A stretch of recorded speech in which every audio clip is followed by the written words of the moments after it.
పండించే ప్రతి మెతుకు మీద తినేవాడి పేరు రాసి ఉంటుందండి. అదే నిజమైతే బుల్లెట్ మీద కూడా ఖచ్చితంగా చావుబోయేడి పేరు రాసే ఉంటుంది.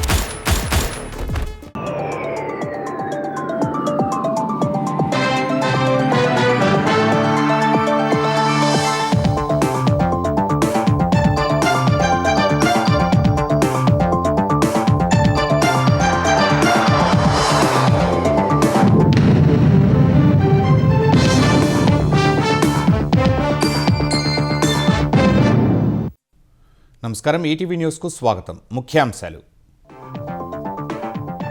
ఏపీకి పెట్టుబడులు ఆకర్షించే దిశలో కేబినెట్ కీలక నిర్ణయాలు. Ease of doing business, PPP పాలసీలకు ఆమోదముద్ర. అమరావతిలో క్వాంటమ్ వ్యాలీ ట్విన్ టవర్స్ నిర్మాణానికి గ్రీన్ సిగ్నల్. అసెంబ్లీ, హైకోర్టు డిజైన్ల కోసం అదనపు నిధుల మంజూరు.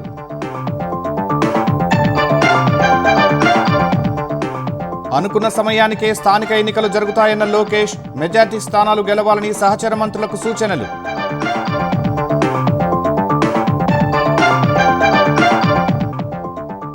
ఆగస్టు 15 నుంచి తెలంగాణలో లామినేటెడ్ రేషన్ కార్డుల పంపిణీ. మొత్తం 1,05,00,000 మంది లబ్ధిదారులకు ఇవ్వనున్న సర్కార్.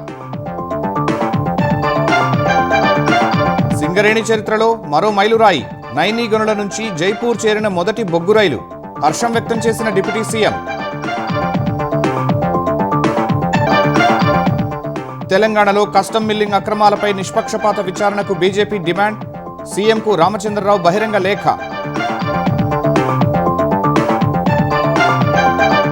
తెహల్కా మాజీ ఎడిటర్ తరుణ్ తేజ్పాల్కు బాంబే హైకోర్టులో చుక్కెదురు. సహోద్యోగినిపై లైంగిక దాడి కేసులో 10 ఏళ్లు జైలు శిక్ష. సుప్రీంకోర్టు తీర్పుతో అదనపు సుంకాలను రీఫండ్ చేస్తున్న ట్రంప్ సర్కార్. ఇప్పటికే 9.5 లక్షల కోట్లు చెల్లించినట్టు వెల్లడి.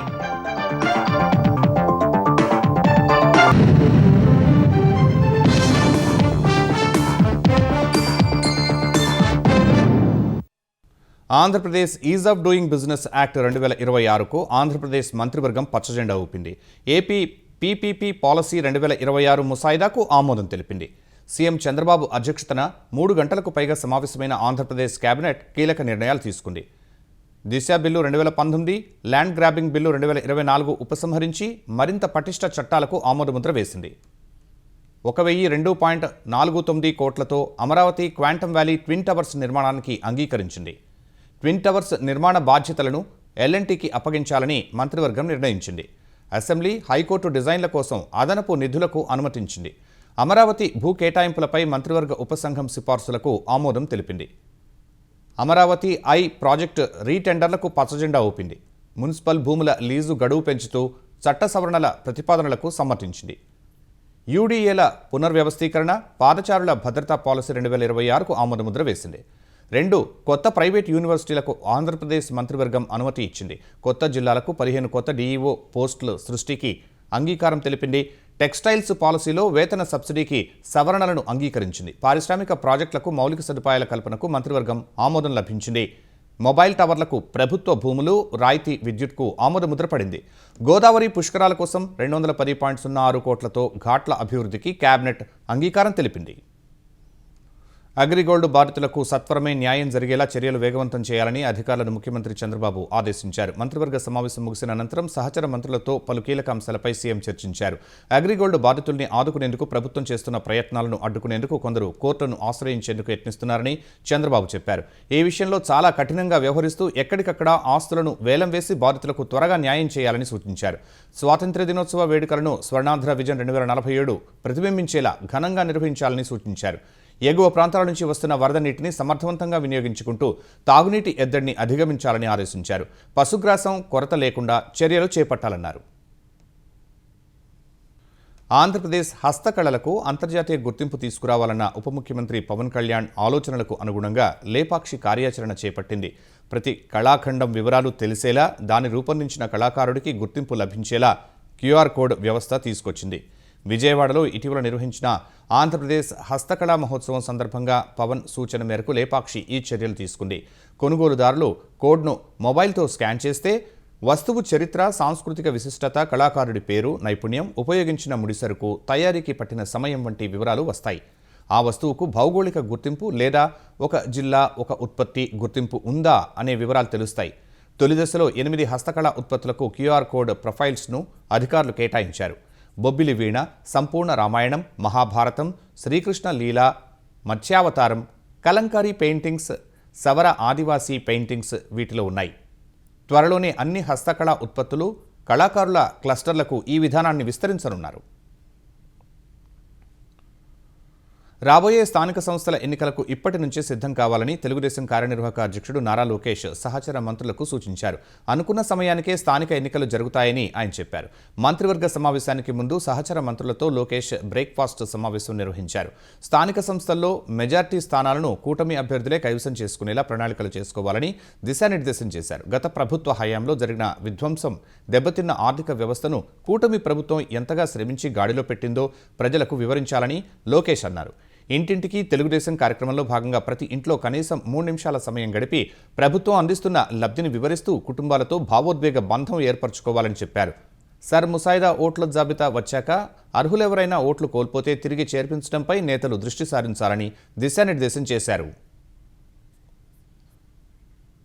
ప్రజల విద్యుత్ అవసరాలను తీర్చడమే లక్ష్యంగా ఒడిశాలో నైని బొగ్గు గని నుంచి తొలి బొగ్గు రైలు మంచిర్యాల జిల్లా జైపూర్ సింగరేణి థర్మల్ విద్యుత్ కేంద్రానికి చేరింది. 59 బాక్స్ వ్యాగన్ల ద్వారా 4000 టన్నుల అత్యుత్తమ G10 గ్రేడ్ బొగ్గు తెలంగాణకు చేరుకుంది. కేంద్ర బొగ్గు శాఖ 2015 ఆగస్టు 13న సింగరేణికి నైని బొగ్గు బ్లాక్ను కేటాయించింది. 340.78 మిలియన్ టన్నుల బొగ్గు నిల్వల సామర్థ్యం కలిగిన నైని బ్లాక్లో ఏటా 1 కోటి టన్నుల బొగ్గు ఉత్పత్తి కానుంది. ఈ గనిలో 36 ఏళ్లు సింగరేణి తవ్వకాలు జరుపుకోవచ్చు. నైని బ్లాక్లో బొగ్గు ఉత్పత్తి ప్రారంభం కావడంలో ముఖ్యమంత్రి రేవంత్ రెడ్డి, ఉప ముఖ్యమంత్రి మల్లు భట్టి విక్రమార్క కృషి, ప్రత్యేక చొరవ కీలకంగా మారాయని సింగరేణి యాజమాన్యం పేర్కొంది. నైని నుంచి తొలి బొగ్గు రైలు తెలంగాణకు రావడంపై భట్టి విక్రమార్క హర్షం వ్యక్తం చేశారు.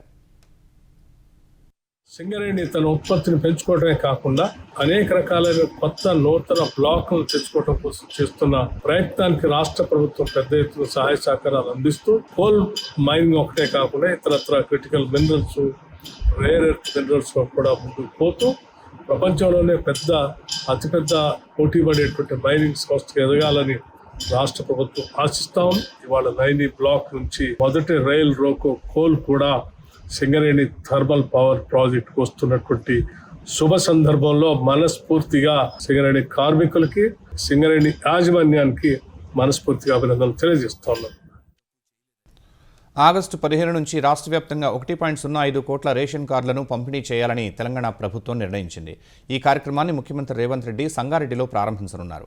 అదే రోజు 119 నియోజకవర్గాల్లోనూ రేషన్ కార్డుల పంపిణీ జరగనుంది. గతంలో ఉన్న పాత రేషన్ కార్డులు రేవంత్ రెడ్డి నేతృత్వంలో ప్రజాప్రభుత్వం అధికారంలోకి వచ్చిన తర్వాత కొత్తగా ఇచ్చిన కార్డులు మొత్తం కలిపి లామినేట్ చేసిన రేషన్ కార్డులను లబ్ధిదారులకు అందించనున్నారు. ఈ మేరకు తెలంగాణ పౌర సరఫరాల శాఖ మంత్రి ఉత్తమ్ కుమార్ రెడ్డి అధికారిక మెమో జారీ చేశారు.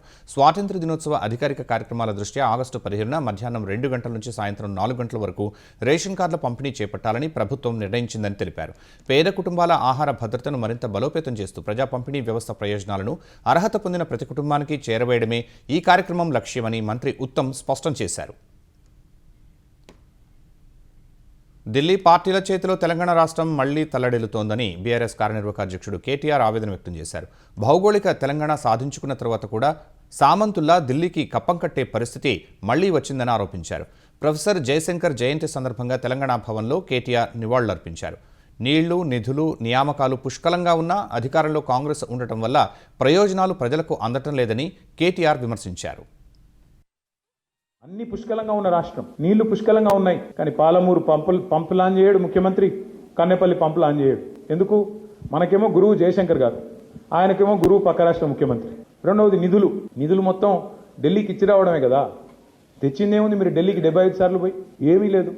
పైగా ఇంకా మీదికి తెలంగాణ దివాలా తీసిన రాష్ట్రం అని చెప్పి దివాలా కోరు మాట. అందుకే జయశంకర్ సారు ఒకసారి ఇప్పుడు మళ్ళీ తిరిగి వస్తే ఇలాంటి సన్నాసులకు పాఠాలు చెప్తే బాగుండేమో అని అప్పుడప్పుడు అనిపిస్తుంది. బాధ ఎక్కడ అనిపిస్తుంది అంటే నియామకాలు పిల్లలు కొట్లాడుతూ ఉన్నారు. ఇవాళ ఇప్పటి వరకు 2.5 సంవత్సరాలు అయిపోతే 10,000 ఉద్యోగాలు కూడా ఇవ్వలేకపోయిందని ఈ ప్రభుత్వం. వాళ్ళని జయశంకర్ సార్ చూస్తలేడు అనుకుంటున్నారు ఇదాన్ని.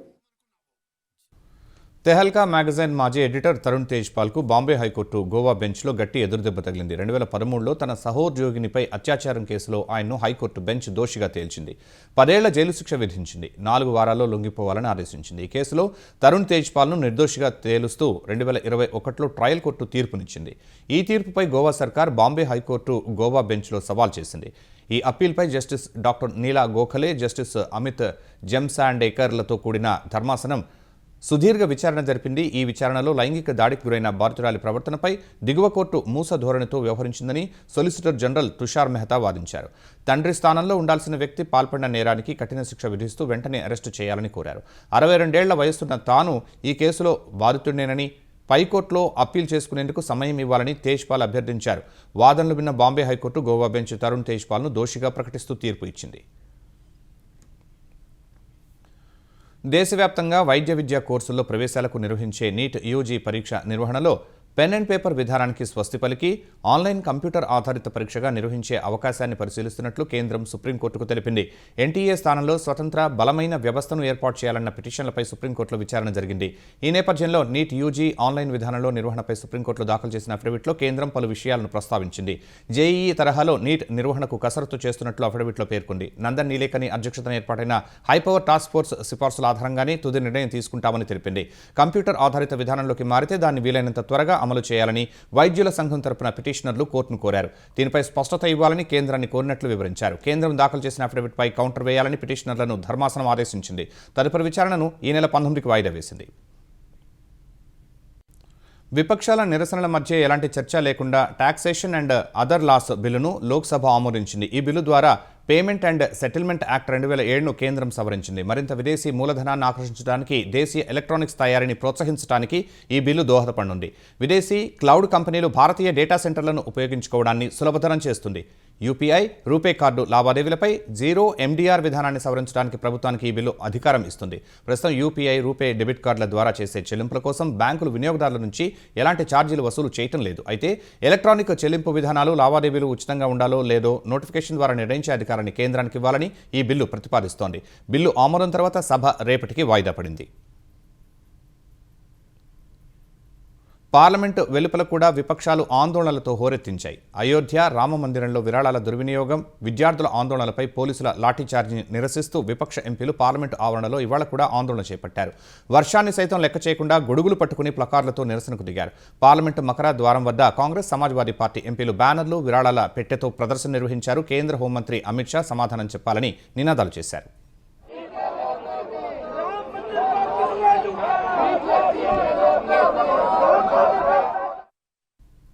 కేసీఆర్ దత్తత గ్రామం వాసాలమరిలో ప్రతి కుటుంబం సొంతింటి కల నెరవేర్చేందుకు కాంగ్రెస్ ప్రభుత్వం చర్యలు చేపట్టిందని తెలంగాణ గృహ నిర్మాణ శాఖ మంత్రి పొంగులేటి శ్రీనివాసరెడ్డి తెలిపారు. వాసాలమరి పిలుస్తోంది, ఇందిరమ్మ ఇండ్ల దావత్కు ఫామ్ హౌస్ నుంచి వచ్చేందుకు సిద్ధమా అని ఎక్స్ వేదికగా కేసీఆర్కు మంత్రి సవాల్ విసిరారు. వాసాలమర్రిని దత్తత తీసుకున్నానని గొప్పలు చెప్పుకున్న కేసీఆర్ 3 ఏళ్లలో ఒక్క ఇల్లు కూడా నిర్మించలేదని పొంగులేటి విమర్శించారు. ఇండ్లు కట్టకుండానే దావత్ల పేరుతో ప్రచారం చేసుకున్న కేసీఆర్ ఇప్పుడు అదే వాసాలమరిలో ఇందిరమ్మ ఇండ్ల దావత్కు వస్తారా అని పోస్ట్ చేశారు. కేసీఆర్ దోస్త్ ఆగవ్వ ఇప్పటికే ఇందిరమ్మ ఇంట్లో ఆనందంగా నివసిస్తోందన్నారు. గ్రామంలో సగానికి పైగా ఇండ్ల నిర్మాణం పూర్తయినట్లు చెప్పారు. మిగిలిన ఇండ్లు కూడా వివిధ దశల్లో ఉన్నాయని వివరించారు. కస్టమ్ మిల్లింగ్ వ్యవహారంలో అక్రమాలపై నిష్పక్షపాత, పారదర్శక, వేగవంతమైన దర్యాప్తు జరపాలని బీజేపీ తెలంగాణ అధ్యక్షుడు రామచంద్రరావు డిమాండ్ చేశారు. ఈ మేరకు ముఖ్యమంత్రి రేవంత్ రెడ్డికి ఆయన బహిరంగ లేఖ రాశారు. కస్టమ్ మిల్లింగ్లో అక్రమాలకు పాల్పడి ప్రభుత్వ ఖజానాకు నష్టం కలిగించిన వారిపై చట్ట ప్రకారం కఠిన చర్యలు తీసుకోవాలని కోరారు. సుమారు 500 కోట్ల విలువైన దాదాపు 90,000 టన్నుల ధాన్యం వ్యవహారంలో అక్రమాలు జరిగినట్లు సమాచారం ఉందని లేఖలో పేర్కొన్నారు. కస్టమ్ మిల్లింగ్కు ఇచ్చిన ధాన్యం బియ్యంగా ప్రభుత్వానికి తిరిగి రాలేదన్న ఆరోపణలు వస్తున్నాయని సీఎం దృష్టికి తీసుకువెళ్లారు. ధాన్యం కొనుగోలు, రవాణా, నిల్వ, కస్టమ్ మిల్లింగ్ వ్యవస్థల్లో కట్టుదిట్టమైన పర్యవేక్షణకు రామచంద్రరావు డిమాండ్ చేశారు. భవిష్యత్తులో ఇలాంటి ఘటనలు పునరావృతం కాకుండా సంస్కరణలు చేపట్టాలని సీఎంకు రాసిన బహిరంగ లేఖలో సూచించారు. తెలంగాణలో అనుమతి లేకుండా నడుస్తున్న కళాశాలలపై కఠిన చర్యలు తీసుకోవాలని ఏబీవీపీ తలపెట్టిన ఇంటర్ బోర్డు ముట్టడి తీవ్ర ఉద్రిక్తతకు దారితీసింది. హైడ్రా కమిషనర్ రంగనాథ్ సంతకాన్ని ఫోర్జరీ చేసి తప్పుడు అనుమతులతో నడిపిస్తున్న కళాశాలలపై వెంటనే చర్యలు తీసుకోవాలని ఏబీవీపీ నాయకులు డిమాండ్ చేశారు. నాంపల్లిలోని ఇంటర్ బోర్డు కార్యాలయం ముందు రహదారిపై బైఠాయించారు. కార్యాలయం లోపలికి దూసుకు వెళ్లేందుకు యత్నించిన ఏబీవీపీ నాయకులను పోలీసులు అడ్డుకున్నారు. పరిస్థితి అదుపు తప్పకుండా ఉండేందుకు ఆందోళనకారులను అరెస్టు చేశారు. ఈ సందర్భంగా పోలీసులకు ఏబీవీపీ నాయకులకు మధ్య తోపులాట, వాగ్వాదం జరిగాయి.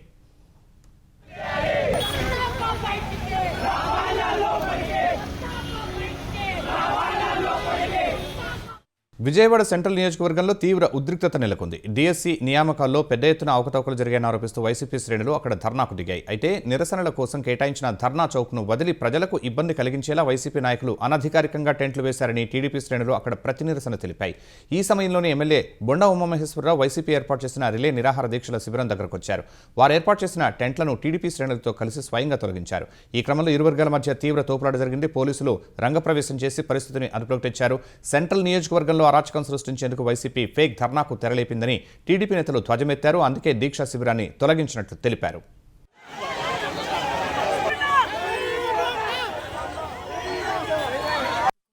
ధర్నాకి పర్మిషన్ లేని ప్లేస్లో ధర్నా చౌక్ అని ఒకటి ఉంది. తెలుగుదేశం వాళ్ళైనా, వైసీపీ వాళ్ళైనా, కాంగ్రెస్ వాళ్ళైనా ధర్నా చౌక్లో చేసుకోవాలి. ఇక్కడ ప్రజలను భయభ్రాంతులకు గురి చేసే విధంగా ఇక్కడ టెంటులు వేసి ఇక్కడ అరాచకం చేసి తప్పుడు ఆరోపణలు చేస్తూ మీరు చేసినటువంటి కార్యక్రమాన్ని ప్రజలు చీకొడుతున్నారు. మీరు చేసే తప్పుడు కార్యక్రమాలు అడ్డుకుంటాము.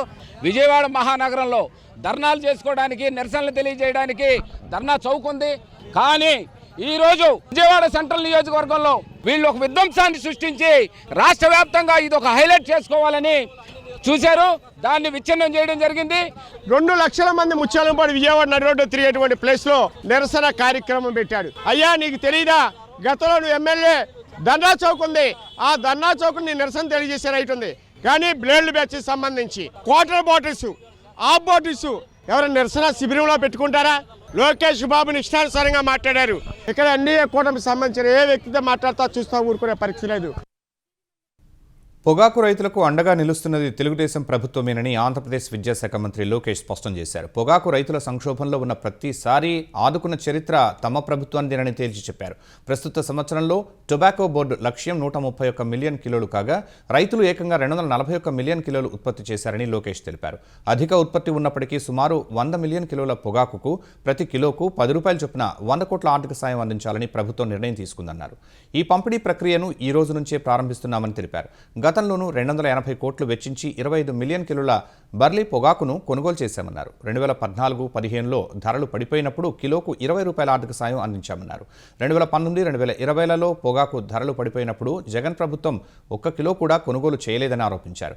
పొగాకు రైతుల ₹1,00,000 వడ్డీ లేని రుణాలు ఇచ్చామని జగన్ చెబుతూ ఉంటే తమకు ఎలాంటి రుణం అందలేదని రైతులే స్పష్టం చేస్తున్న వీడియోను లోకేష్ విడుదల చేశారు.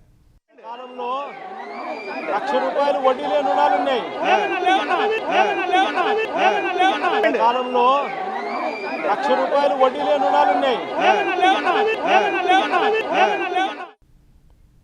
వైసీపీ నేత మాజీ మంత్రి అంబటి రాంబాబుపై గుంటూరులో మరో కేసు నమోదైంది. కేంద్ర మంత్రి పెమ్మసాని చంద్రశేఖర్ ప్రతిష్టకు భంగం వాటిల్లేలా అంబటి రాంబాబు తన ఇన్స్టాగ్రామ్ ఖాతాలో మార్ఫింగ్ చేసిన ఏఐ వీడియో పోస్ట్ చేశారని తెలుగుదేశం గుంటూరు జిల్లా అధ్యక్షుడు పిల్లి మాణిక్యరావు పోలీసులకు ఫిర్యాదు చేశారు. ఈ ఫిర్యాదు మేరకు గుంటూరులోని ఆరండల్పేట పోలీస్ స్టేషన్లో కేసు నమోదు చేశారు. అంబటి పోస్ట్ చేసిన వీడియోలో భారత జాతీయ చిహ్నాన్ని అవమానించే విధంగా డిజిటల్గా రూపొందించిన కార్టూన్ చిత్రాన్ని ఉపయోగించారని ఫిర్యాదులో పేర్కొన్నారు. కేంద్ర మంత్రి పెమ్మసాని ప్రతిష్టను దెబ్బతీయటం, రాజకీయ విద్వేషాలను రెచ్చగొట్టడం, ప్రజాశాంతికి భంగం కలిగే అవకాశం ఉందని రాంబాబుపై క్రిమినల్ కేసు నమోదు చేయాలని ఫిర్యాదులో కోరారు. ఈ నేపథ్యంలో ఆరండల్పేట పోలీసులు వివిధ సెక్షన్ల కింద కేసు నమోదు చేసి విచారణ చేపట్టారు. వెనిజువెలాలో అనుసరించిన వ్యూహాన్నే ఇరాన్లో అమలు చేస్తున్నామని అమెరికా అధ్యక్షుడు డొనాల్డ్ ట్రంప్ అన్నారు. లాస్ వెగాస్లో జరిగిన ఓ సభలో మాట్లాడిన ట్రంప్ తాము ఇరాన్తో ఒప్పందం చేసుకోవాలని భావిస్తున్నామని చెప్పారు. అయితే ఇరాన్ అణ్వాయుధాలను అభివృద్ధి చేయడాన్ని ఎట్టి పరిస్థితుల్లో అంగీకరించబోమని స్పష్టం చేశారు. ఇటీవలి సైనిక చర్యలతో ఇరాన్ బలహీనపడిందని, అమెరికా భారీ దాడికి సిద్ధమైన క్రమంలో వారు చర్చలకు ముందుకొచ్చారని ట్రంప్ పేర్కొన్నారు. వెనిజువెలాలో కేవలం 48 నిమిషాల్లోనే యుద్ధం ముగిసిందని, ఇప్పుడు ఇరాన్లో కూడా అలాగే వ్యవహరిస్తున్నామని ఆయన పోల్చారు. ఇరాన్తో చర్చల్లో పురోగతి ఉందని, 48 గంటల్లో పరిస్థితిపై మరింత స్పష్టత వస్తుందని ట్రంప్ వివరించారు. ఇదే సమయంలో వెనిజువెలాకు చెందిన క్రిమినల్ ముఠాలపై కఠినంగా వ్యవహరిస్తున్న ఇమిగ్రేషన్ అధికారులను ట్రంప్ ప్రశంసించారు. గాజాలో హమస్ పూర్తిగా ఆయుధాలు విడిచిపెట్టే వరకు తమ బలగాలను వెనక్కి తీసుకునే ప్రసక్తే లేదని ఇజ్రాయెల్ ప్రధాని బెంజమిన్ నెతన్యాహు స్పష్టం చేశారు. అమెరికా అధ్యక్షుడు డొనాల్డ్ ట్రంప్ ఇటీవల ప్రతిపాదించిన శాంతి ఒప్పందాన్ని ఆయన తోసిపుచ్చారు. ఈ ఒప్పందం ప్రకారం ముందుగా హమాస్ ఆయుధాలకు ఉద్వాసన పలకడం సహా ఇజ్రాయెల్ గాజాలో దాడులు ఆపి తాను నియంత్రిస్తున్న 60% భూభాగం నుంచి బలగాలను వెనక్కి పిలవాల్సి ఉంది. అక్టోబర్లో కుదిరిన కాల్పుల విరమణ ఒప్పందం ఆధారంగా రూపొందించిన ఈ డ్రాఫ్ట్ను పూర్తిగా వ్యతిరేకిస్తున్నట్టు నెతన్యాహు తెలిపారు. అది తమ డ్రాఫ్ట్ కాదన్న నెతన్యాహు గాజాలో హమాస్ను పూర్తిగా నిరాయుధులను చేసే వరకు తాము వెనక్కి తగ్గేది లేదని స్పష్టం చేశారు. అక్టోబర్లో ఎన్నికలు ఎదుర్కొనున్న నెతన్యాహు దేశాన్ని పౌరులను రక్షించేందుకు ఎంతవరకైనా వెళతామన్నారు. అటు హమాస్ కూడా ముందుగా ఇజ్రాయెల్ దాడులు ఆపాలని డిమాండ్ చేస్తోంది. ఈ ప్రకటనలు యుద్ధ విరమణపై మరింత అనిశ్చితిని సృష్టిస్తున్నాయి. గాజాపై ఇజ్రాయెల్ చేసిన ప్రతీకార దాడుల్లో ఇప్పటివరకు 73,000 మందికి పైగా పాలస్తీనియన్లు చనిపోయారు. అమెరికా అధ్యక్షుడు డొనాల్డ్ ట్రంప్నకు ఆ దేశ సుప్రీంకోర్టు ఇచ్చిన షాక్తో ఇప్పుడు ట్రంప్ యంత్రాంగం భారీగా సుంకాలను రీఫండ్ చేస్తోంది. ఈ మేరకు సుంకాల రీఫండ్పై అమెరికా అంతర్జాతీయ వాణిజ్య న్యాయస్థానానికి కస్టమ్స్ అధికారులు సమర్పించిన పత్రాల్లో తెలిపారు. ఇప్పటి వరకు $100 బిలియన్ అంటే భారత కరెన్సీలో దాదాపు 9.5 లక్షల కోట్ల రూపాయలకు పైగా సొమ్మును దిగుమతిదారులకు వెనక్కి ఇచ్చేసినట్లు పేర్కొన్నారు. రెండో దఫా ట్రంప్ అధికారంలోకి వచ్చిన తర్వాత అంతర్జాతీయ ఆర్థిక అధికారాల చట్టాన్ని ఉపయోగించి పలు దేశాలపై టారిఫ్ల రూపంలో $166 బిలియన్ల అమెరికా సర్కార్ వసూలు చేసింది. అయితే ఆ టారిఫ్ల విధింపును కొట్టేసిన అమెరికా సుప్రీంకోర్టు వాటిని రీఫండ్ చేయాలని కీలక తీర్పు ఇచ్చింది.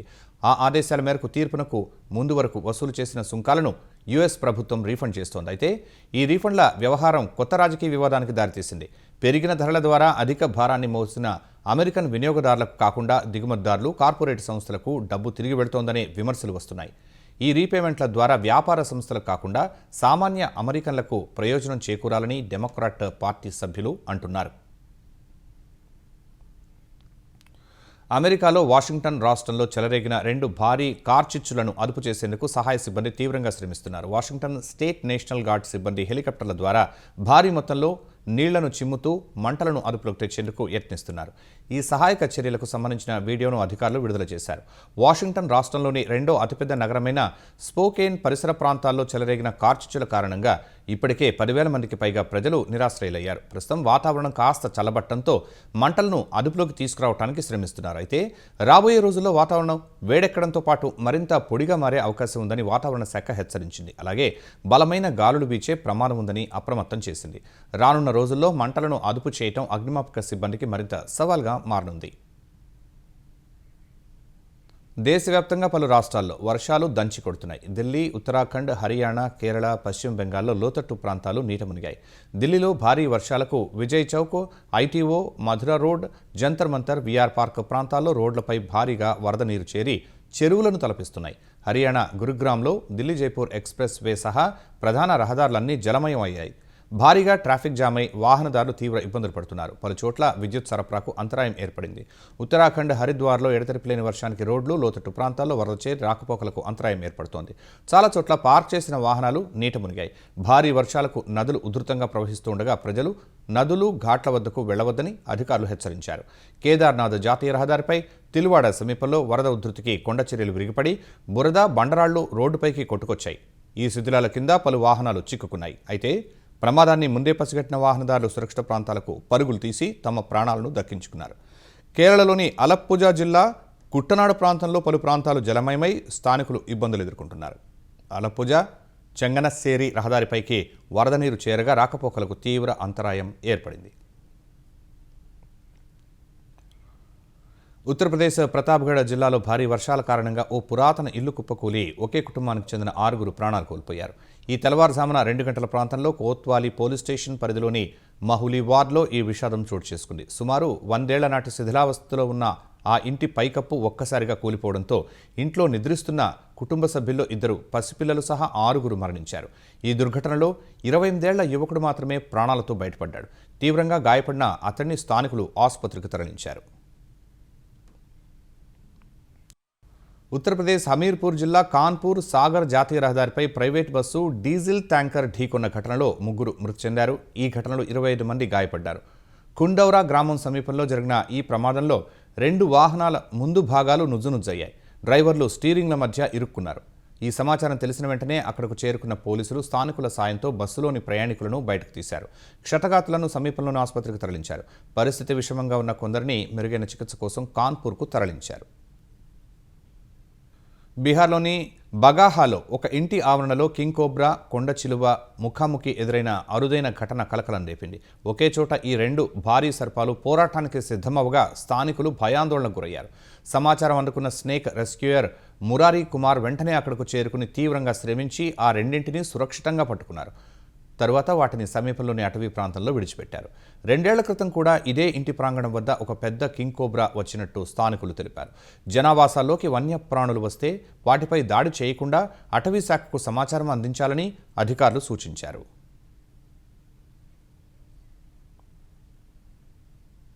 ముఖ్యాంశాలు మరోసారి. ఏపీకి పెట్టుబడులు ఆకర్షించే దిశలో కేబినెట్ కీలక నిర్ణయాలు. Ease of doing business PPP పాలసీలకు ఆమోదముద్ర. అమరావతిలో క్వాంటమ్ వ్యాలీ ట్విన్ టవర్స్ నిర్మాణానికి గ్రీన్ సిగ్నల్. అసెంబ్లీ, హైకోర్టు డిజైన్ల కోసం అదనపు నిధుల మంజూరు.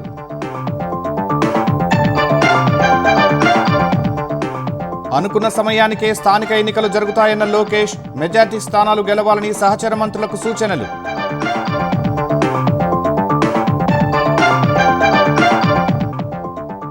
ఆగస్టు 15 నుంచి తెలంగాణలో లామినేటెడ్ రేషన్ కార్డుల పంపిణీ. మొత్తం 1,05,00,000 మంది లబ్ధిదారులకు ఇవ్వనున్న సర్కార్. సింగరేణి చరిత్రలో మరో మైలురాయి. నైనీ గనుల నుంచి జైపూర్ చేరిన మొదటి బొగ్గు రైలు. హర్షం వ్యక్తం చేసిన డిప్యూటీ సీఎం. తెలంగాణలో కస్టమ్ మిల్లింగ్ అక్రమాలపై నిష్పక్షపాత విచారణకు బీజేపీ డిమాండ్. సీఎంకు రామచంద్రరావు బహిరంగ లేఖ. తెహల్కా మాజీ ఎడిటర్ తరుణ్ తేజ్పాల్కు బాంబే హైకోర్టులో చుక్కెదురు. సహోద్యోగినిపై లైంగిక దాడి కేసులో 10 ఏళ్లు జైలు శిక్ష. సుప్రీంకోర్టు తీర్పుతో అదనపు సుంకాలను రీఫండ్ చేస్తున్న ట్రంప్ సర్కార్. ఇప్పటికే 9.5 లక్షల కోట్లు చెల్లించినట్టు వెల్లడి.